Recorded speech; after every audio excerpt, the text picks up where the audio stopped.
सबसे पहले बच्चों ने कौन सा चैप्टर शुरू किया था? चैप्टर नंबर बताओ 2। सर उसके अंदर हमने पहला टॉपिक पढ़ा what do you mean by strategy.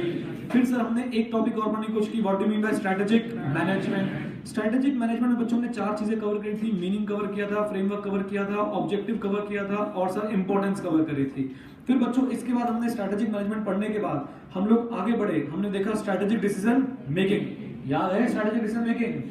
बोलो यार।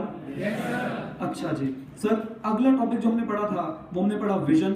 फिर बच्चों हमने मिशन और ऑब्जेक्टिव को छोड़ा और हम चले गए strategic levels of the organisation.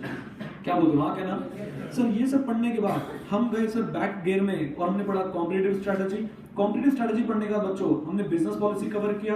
Business policy cover करने के बाद बच्चों हमने ऑब्जेक्टिव्स पे थोड़ा सा ध्यान लगाया और मिशन आप लोगों ने होमवर्क से करना था। ये पढ़ते पढ़ते बच्चों में ध्यान आया, अल्लाह हमारा कॉम्पिटिटिव स्ट्रेटेजी छूटा हुआ है। ये हमने कॉर्पोरेट स्ट्रेटेजी पढ़ी थी। कौन सी स्ट्रेटेजी छूटी हुई थी? Competitive strategy. टॉपिक नंबर 4 है बच्चों ये आपकी बुक का, वो पढ़ा और इसे कनेक्ट करते हुए बच्चों कहां ले गए? चैप्टर नंबर 1 में, जहां पे था कॉम्पिटिटिव एनवायरनमेंट। कॉम्पिटिटिव एनवायरनमेंट में जनरल नोट पढ़ा, फैक्टर्स टू बी कंसीडर्ड पढ़ा, कोऑपरेशन पढ़ा और पोर्टर 5 फोर्सेस मॉडल।